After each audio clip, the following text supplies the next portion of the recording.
disais, ici, lorsqu'on veut parler donc tous les problèmes qu'on a au niveau de l'agriculture, c'est parce qu'il y a un seul élément qu'on a pris en compte. Déjà, d'entrée de jeu, lorsque je fais des formations, je passe sur la base que on a déjà résolu le problème d'eau. Parce que s'il n'y a pas de l'eau, tout ce que je fais là, ça ne sert à rien. S'il n'y a pas de l'eau qui est disponible, à quantité disponible et autres, s'il y a trop d'eau, c'est un problème. S'il y a moins d'eau, c'est un problème. Il faut qu'il y ait de l'eau à juste milieu. Donc, je passe sur cette base-là, qu'on a déjà résolu le problème d'eau. Quand on a résolu le problème d'eau, le reste devient ce qu'on appelle évident. Et pour l'évidence de ce qu'on va faire, parce que je vais mettre un schéma ici, c'est ça qui va guider tout ce qui va venir après. Peu importe ce que on sera en train de faire ou dire, vous allez toujours vous référer à ça. Si je vais faire telle action, pourquoi? Et maintenant, et ici là, sur cette référence-là, je vais donc mettre, c'est quoi? La base de l'agriculture biologique, c'est la fertilisation bio. Est-ce que vous comprenez? Ça, c'est la base. Donc, c'est la fertilisation biologique. Et maintenant, la fertilisation biologique, c'est quoi? Parce que je vais pouvoir venir faire les longs crayons. Non. Je vais juste faire 3 cercles. Voici un premier cercle que je vais mettre là. Je vais dessiner là un deuxième cercle. Là. Et puis, je vais faire un troisième cercle. Vous voyez, le premier cercle, ils ont un point de rencontre. Maintenant, le troisième cercle, il doit rencontrer aussi les 3 autres. C'est-à-dire, quand je fais donc mon cercle là, ils rencontrent les 2 cercles aussi. Est-ce que vous comprenez? Maintenant, la fertilisation biologique, c'est égal à quoi? Parce que à chaque élément que je vais prendre, je vais donc vous expliquer donc le contenu. La fertilisation biologique, bon, ce qu'il appelle FB, c'est égal à quoi? C'est égal à la matière organique, ce qu'il appelle MO. MO pour matière organique.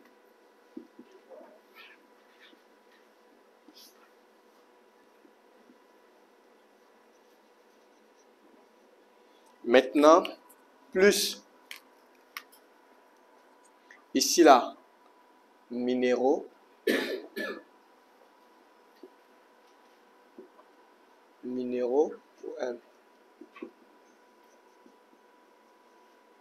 Plus micro-organismes. Micro-organismes. Donc, c'est la rencontre, l'intersection des 3 cycles qui donne la fertilisation biologique. Est-ce que vous avez compris? Donc, ce qui fait à ce que lorsqu'on parle donc de fertilisation biologique, matière organique, minéraux et micro-organismes, est-ce que vous comprenez? Tout ce que vous allez faire, lorsque vous allez respecter ces 3 éléments, parce que je vais vous expliquer en détail qu'est-ce qui constitue chaque élément, pourquoi est-ce qu'il doit le faire, et demain, samedi, on fera de manière pratique ceci. Mais il faudrait que vous puissiez comprendre ce qu'on est en train de fabriquer. Pourquoi est-ce qu'on fait tel engrais? On fait parce qu'il faut faire. On fait parce qu'il y a une logique. Ce qui veut dire que quoi? Lorsqu'on va vouloir venir pour la fertilisation biologique, je vous explique. En agriculture conventionnelle, c'est-à-dire chimique, lorsqu'on veut faire la fertilisation, on a réduit la fertilisation chimique uniquement aux minéraux.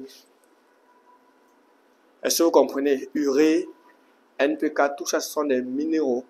On a réduit la fertilisation chimique aux minéraux. Que ce soit l'urée que vous achetez, que ce soit le NPK qu'on utilise. Maintenant, les minéraux ont leur avantage, mais ils ont aussi leurs inconvénients.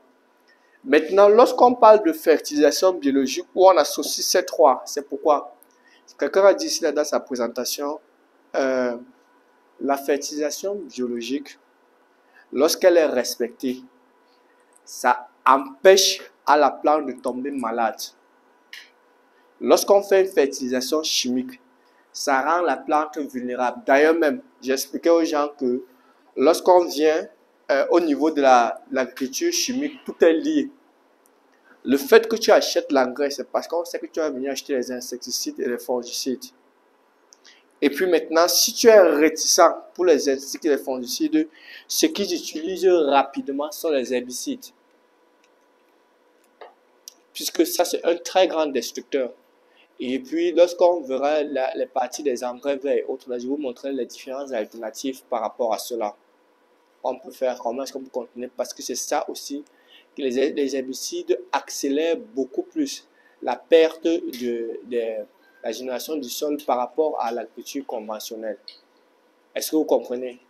Donc, ce qui fait donc alors, c'est que au niveau donc de la fertilisation biologique, lorsque vous avez pris la matière organique, les minéraux et les micro-organismes, c'est tellement simple. Est-ce que vous comprenez?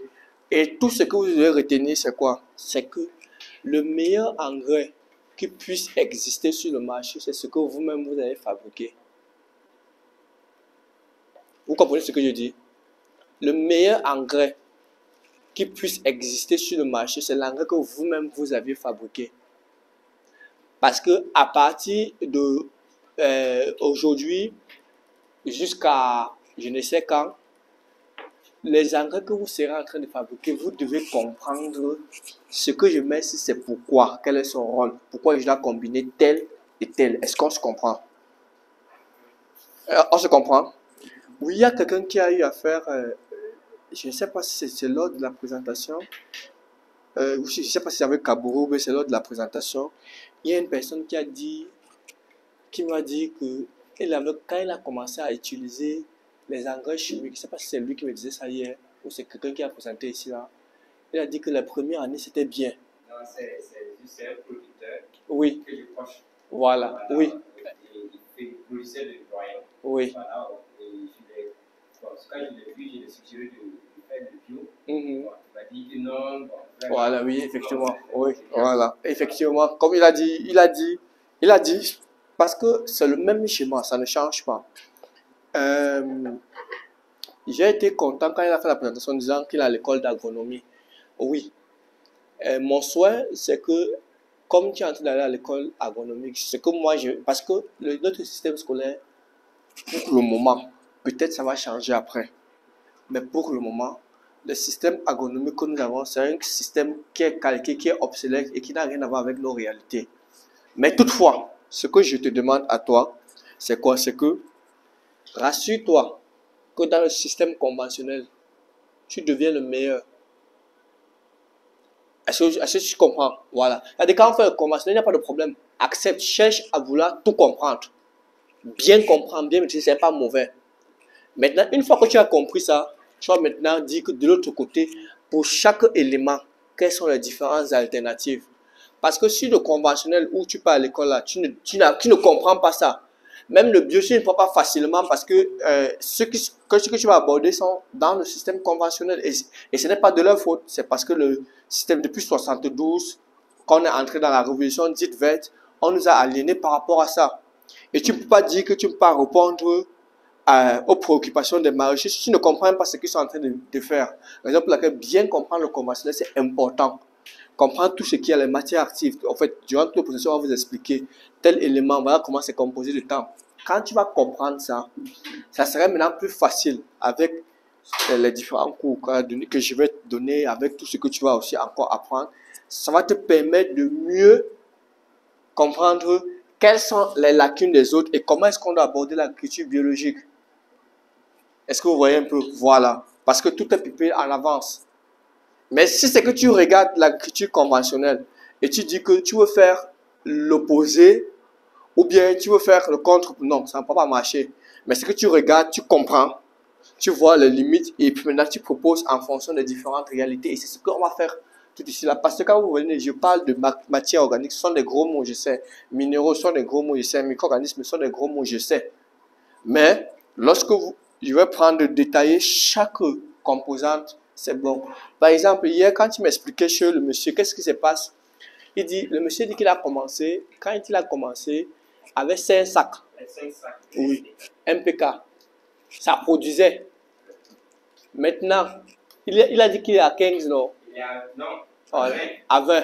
oui, À 20 ça. Oui. Dans le ça, Oui. les gens ne sont pas Ouais. ne sont pas. Oui. Voilà. C'est la du citoyen. Oui. Est-ce que vous comprenez? C'est-à-dire, il pense que, parce que ce qui est mis, c'est qu'il t'a dit que c'est comme s'il doit encore augmenter. Oui, c'est ça.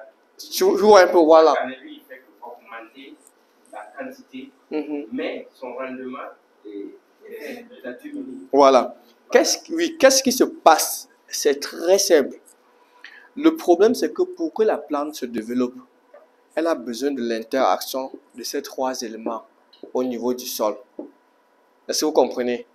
Maintenant, la première année, quand il a utilisé 5 sacs, ce qui se passe, c'est quoi? Tous les sols, avant qu'on le commence, même quand on laisse en sachet sur un certain nombre de temps, il y a le temps pour que la matière organique se constitue. Et maintenant, quand on vient avec les engrais chimiques, il veut dire que les engrais chimiques, ce sont des minéraux. Maintenant, ces minéraux